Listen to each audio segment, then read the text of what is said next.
This is Sammy. For the way he makes his living, he's really too much of a thinker. I think he's attracted to Anna, but really, he doesn't seem to know what to do about it. This is Clyde. He doesn't do any real thinking at all, but he does know how to improvise. Sammy likes Clyde because, as a thief, having someone close who can get you out of sticky situations is a real asset. Clyde says he can get out of any jam because of his magnetic charm. But don't believe anything he says. He's a liar. Ah, Anna. Thought she had this caper under control. She got in over her head. She didn't see what was coming.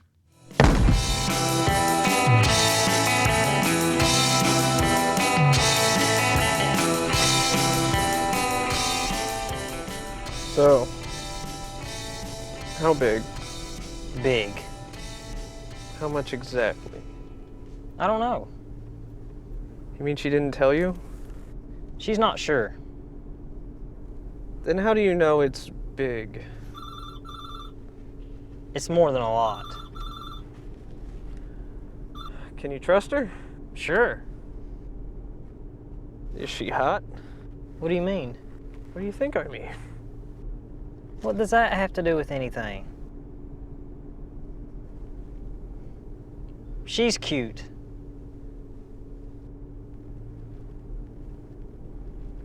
Amanda Bynes cute or Abigail Breslin cute? Neither. Those two pretty much cover cute, don't they? She's Disney cute. Disney cute? Like Hannah Montana cute? That's pretty much Amanda Bynes cute, isn't it? No. She's more like Thumper's girlfriend cute. Thumper had a girlfriend? I did not know that. Look, it doesn't matter. I'll get her to give you all the details when we get there. I'm sure it's more than we've ever taken before. So whose money is it? The government's. Huh. But this is only one little wrinkle for our trio of thieves.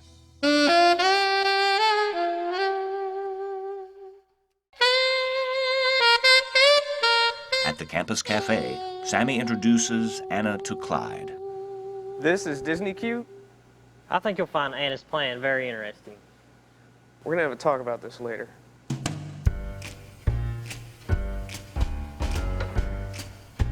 Anna lives with her aunt. My Aunt Louise. The interesting part about this is That they have a couple of boarders renting the upstairs portion of their house who used to be accountants for the federal government. You find that interesting?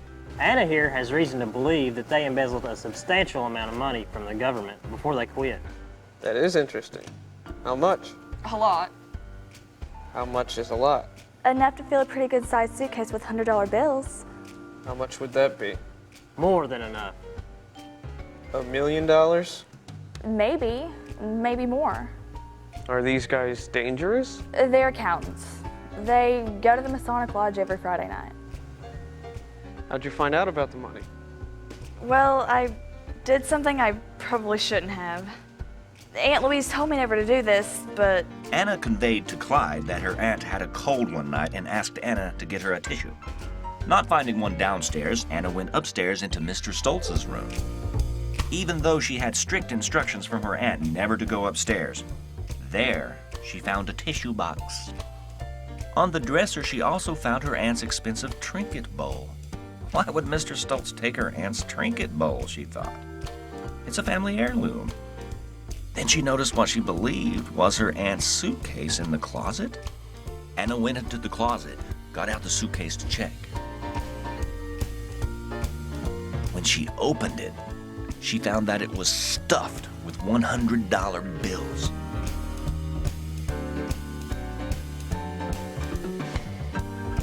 Why would they steal your aunt's suitcase and fill it with $100 bills? I was confused by that myself. After discovering the suitcase full of money, Anna went downstairs, gave her aunt the tissue, and noticed her aunt's suitcase in the corner of the room. So it wasn't her suitcase after all. They stored the loot in their own suitcase, which, by coincidence, is identical to my aunt's. Loot. The money, naturally, made Anna curious, so she began to eavesdrop on Mr. Stoltz and Mr. Messer's conversations. They talked about the money they embezzled from the government. But that's not all I found out. During one of her clandestine operations, Anna also discovered that Mr. Stoltz was planning to stiff Mr. Messer. She overheard a telephone conversation where Mr. Stoltz told the person on the other end of the line that they would get all of the money because... And I quote, "This Metzer guy is a born patsy." Patsy. So Stoltz is planning on taking all the money for himself. I don't like this Stoltz guy already. And he generally likes everybody. Don't believe what Sammy just said. He's a liar. There's another little wrinkle. Anna also found out from another phone call she overheard that Mr. Messer knew what Mr. Stoltz was planning. So needless to say, Mr. Messer is suspicious of Mr. Stoltz. Well, aren't you the little busybody? The large amount of money in the suitcase, which Anna mistook for her aunt's, got Anna to thinking. What if I took my aunt's suitcase and switched it with the one in the closet? What if you did? I'd be in Paris, rich. And you don't think that once these two guys go and see an empty suitcase, that they wouldn't suspect it was you or your aunt who took the money? Listen to this. Here's my plan. Anna's plan was to divert the attention of the embezzling accountants for a short period of time. If the switch was made on the night before Anna and her aunt left for Paris, and they managed to be gone before the discovery was made, because of their inherent distrust for each other, Mr. Stoltz would think that Mr. Messer switched the suitcases, and Mr. Messer would think that Mr. Stoltz switched the suitcases. Or, more than likely, they'll think you or your aunt switched the suitcases and made off to Paris with the money. It doesn't make any difference once we're gone. What are they gonna do, report us? It's so flaky, it just might work. She just needs us to switch the suitcases. Why us? Why not do it yourself? It needs to be done the night before we leave for Paris. Mr. Stoltz and Mr. Metzer go to the lodge meeting every Friday night, so they won't be in the room. I need to keep my aunt distracted downstairs while somebody else makes the switch. There's no way for you to get upstairs through the house without being discovered, so you'll need to go through the window upstairs. It'll take both of us to get the phony suitcase up and through the window, and the other, the one with the money, out. You guys don't use guns, right? Only on each other. Okay, we don't use guns. I have a blank pistol I use as a diversion. Only if necessary. But you guys don't use guns on the job. Good, because there won't be any need for guns. And nothing will go wrong, but if something does go wrong, anything at all, whoever can make a run for it. We disavow any knowledge of each other.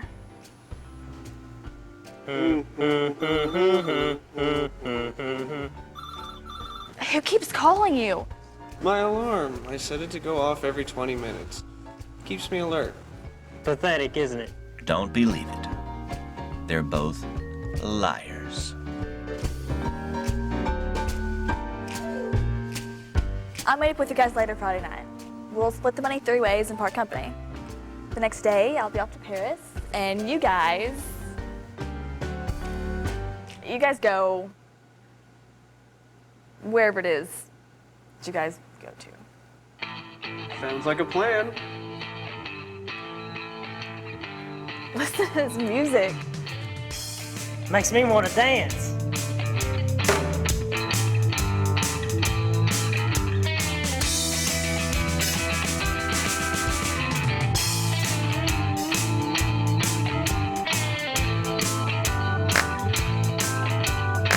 This ridiculously superfluous dance number will give me a chance to catch you up on important backstory. So listen carefully. It may help us avoid doing any excruciatingly slow-moving, relationship-centered scenes, which everybody says makes for a good film, but nobody really believes it. First, Anna and Sammy knew each other because they took a French class together at the local community college. A fact you have already learned and are probably confused about is that Anna and her aunt are scheduled to leave for Paris on Saturday morning to live with Anna's father, who is his brother.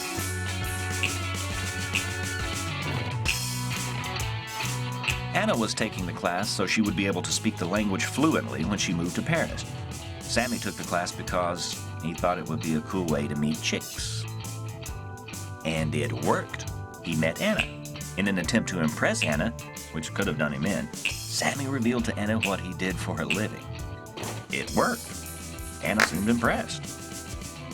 Now, Clyde, while he was initially perturbed about Sammy's indiscretion in revealing their extracurricular activities to Anna, now feels that it will pay off. In all events, it will give him a chance to take the role he covets. Humphrey Bogart.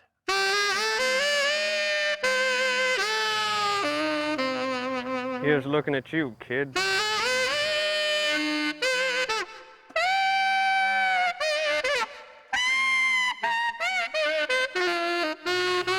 So I'll keep an eye out for you tomorrow night. I'll bring you a suitcase as soon as you get there. There's a street light. The perfect opportunity.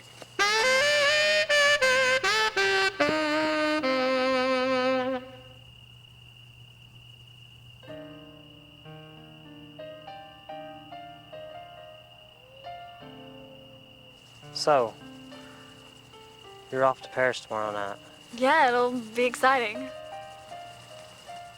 Shame. What is? Oh, is Sammy getting a crush on Anna? I guess I thought there was something between us. There was. Yeah, but it's just too bad. You don't begrudge my going to Paris. No. I guess it's just a clear case of the human dilemma. The if something can go wrong, it will go wrong dilemma, or the if you can't be with the one you love, love the one you're with dilemma. No, the human curse. We're all connected, yet we're all separate. Look at that. I never saw so many streets leading to one place in my life. Everywhere I turn, I fall over Joe Brody. And I've been doing a lot of turning.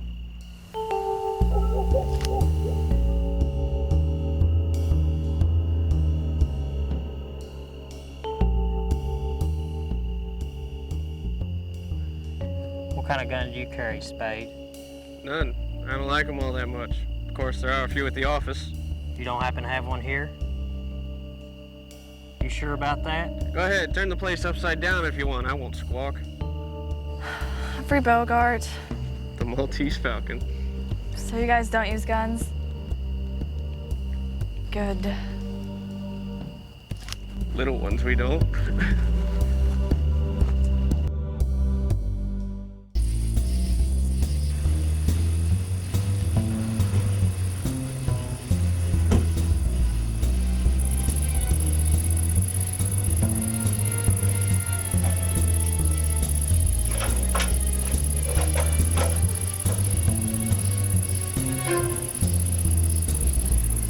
I left her open the car. I'll go get it. I guess this is goodbye. We still need to meet after to split up the money. Yeah, I know, but I might not get a chance to talk to you alone, so.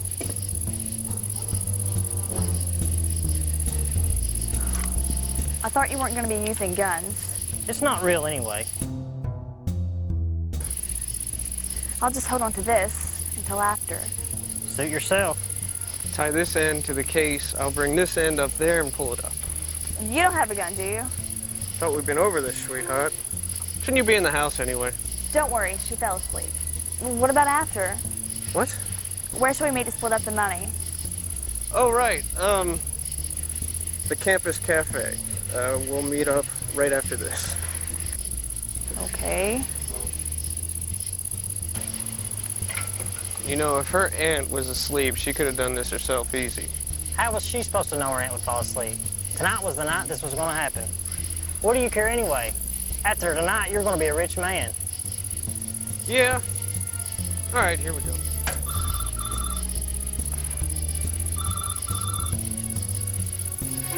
know it's sad, isn't it? What is? What you said, what about after? Hurry up. Let's get this over with.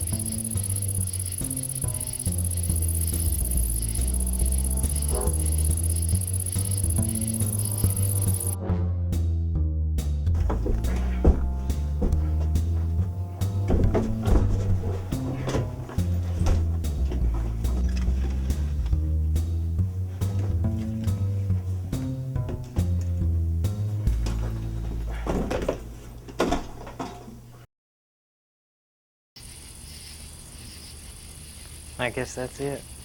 Yeah. But there's still some unfinished business. The job done, the boys probably should have just left, but feeling flush in the moment, they couldn't resist playing out a scene from The Big Sleep. What's this hold you got on Eddie Mars? Says they'd turn the town upside down.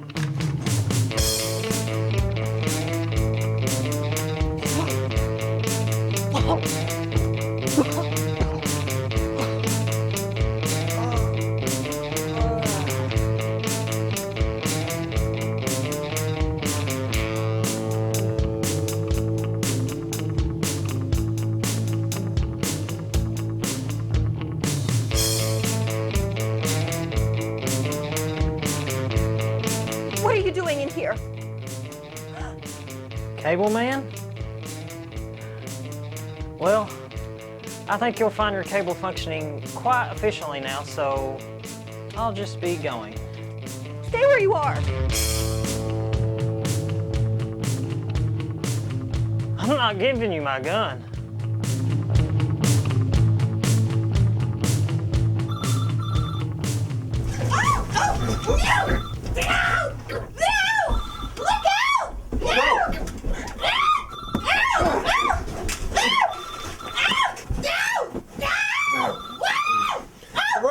The rope!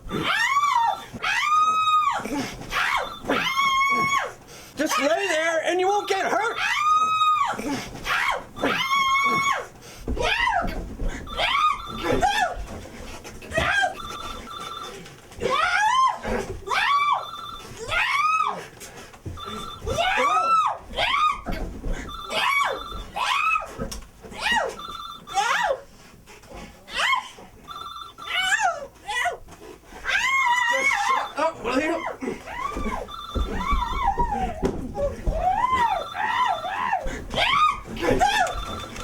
I'm not gonna tell you again!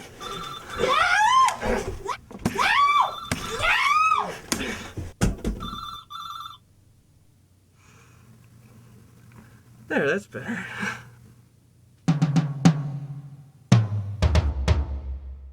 Stop. Put those down. What the hell are you thinking? Stay right there. Anna, think about this for a minute. This'll work. In fact, this'll work better than the original plan. We go, then you call the police and report a break-in. When Stoltz and Messer get back, the suitcases will already be switched, and they'll think it was somebody else who stole them. You and your aunt are in a better situation than you were with the original plan. You know, it might even be better to get rid of the decoy. I see what you mean. Then it would just be a straight robbery. Stay right there. Stay right here and do what? No one was supposed to get hurt. You could have killed her. She came at us with a gun. What were we supposed to? Listen, we need to move fast. Give me the gun. Hold it right there.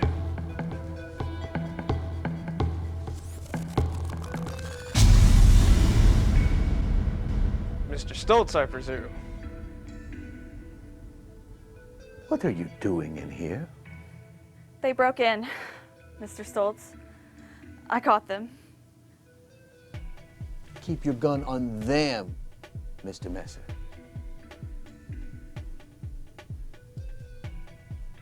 Why would you gentlemen want to break into this house? Nobody here has anything worth stealing. Well, that's an error in judgment on our part, then. Nothing worth stealing, then there's no point in us staying. So, with your permission... Stay right where you are. Are you okay, Anna? What happened?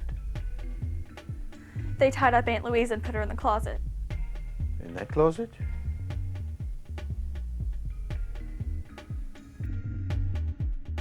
Mr. Messer went to the closet and found Louise bound and gagged. But there was another wrinkle. Mr. Messer called Mr. Stoltz over to the closet. Feeling the need to be discreet, Mr. Messer conveyed the news to Mr. Stoltz that Anna's Aunt Louise was no longer among the living. Clyde's blow to her head did more than quiet her. There was a moment of moral uncertainty as the three young criminals were left with a small window of opportunity for escape. But Anna was too worried about her aunt to allow any further developments. And then something occurred that made the next few minutes rational, even though they won't make sense to you right now.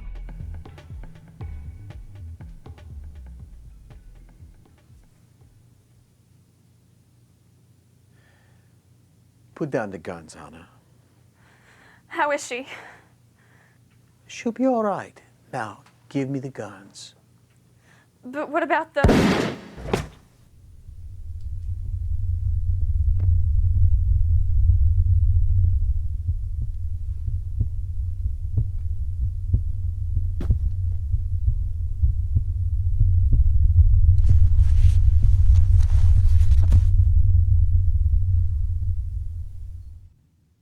Mr. Messer was an accountant. He wasn't versed in the sensitive trigger that belonged to the gun he held.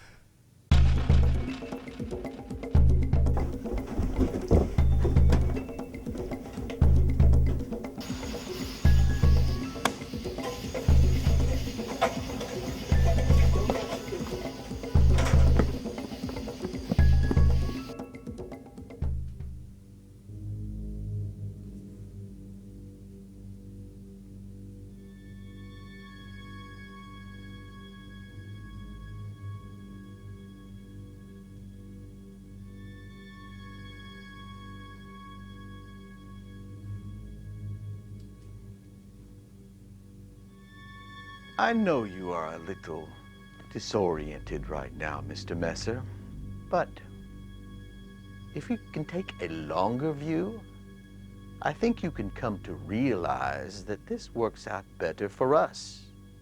Now we get to keep all the swag. Swag. It's slang for property stolen by organized crime. Mr. Stoltz was both ambitious and crafty in his following assessment. I'll take this out of here.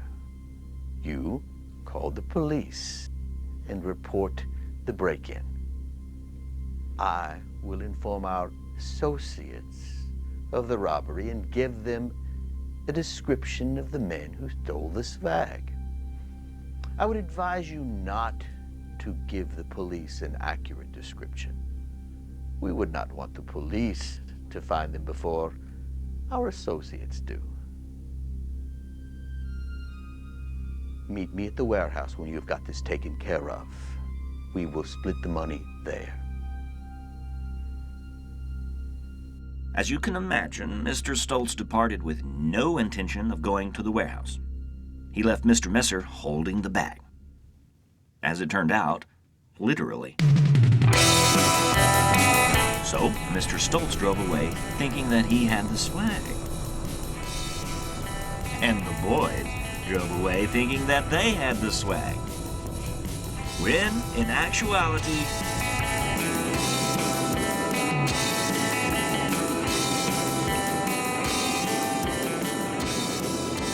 we had the swag.